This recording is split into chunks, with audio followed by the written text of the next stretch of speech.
Kesimpulan materi teknologi pendidikan dalam pendidikan jarak jauh.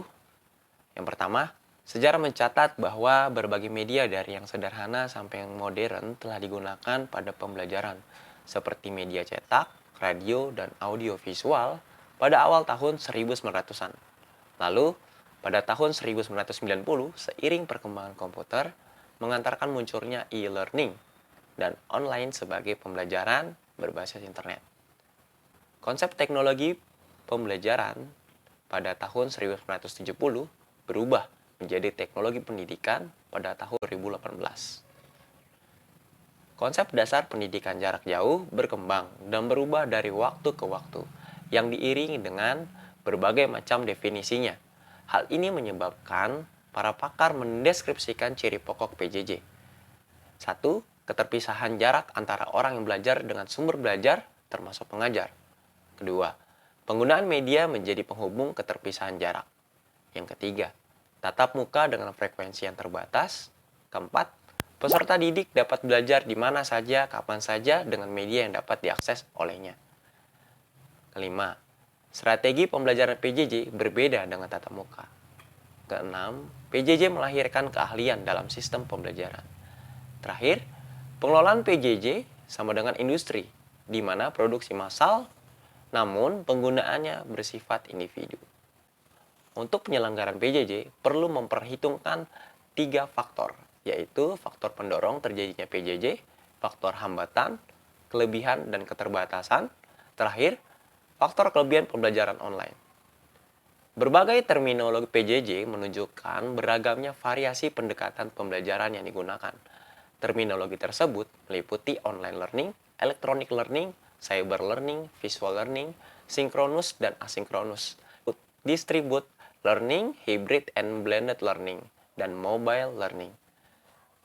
Variasi praktek penting dalam PJJ yang mencakup pendidikan terbuka jarak jauh atau PTJJ, modus pembelajaran tunggal dan rangkap, belajar mandiri, teacher center, dan learner center. Teknologi pendidikan berkontribusi terhadap penyelenggaraan PJJ melalui pendekatan sistem dalam memecahkan masalah PJJ, mulai dari analisis, mengidentifikasi berbagai penyebab dan menentukan solusi yang dapat mengatasi masalah, khususnya dalam pengembangan bahan pembelajaran yang memiliki macam-macam karakteristik. Penggunaan teknologi pendidikan secara luas, baik tingkat makro maupun mikro, melibatkan proses sistematik secara prosedural.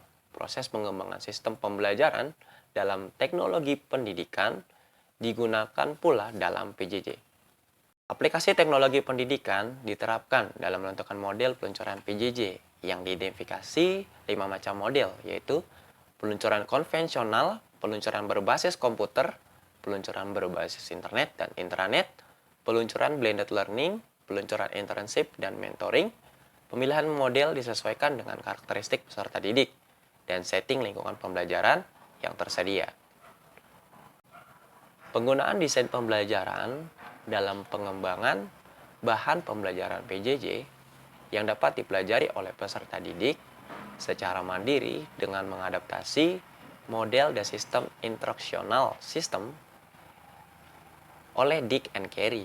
Sebagai suatu sistem, PJJ mempunyai berbagai subsistem dasar yang terdiri dari peserta didik, proses dan strategi interaksi pembelajaran, penilaian, sertifikasi, akreditasi, dan lulusan yang kompeten.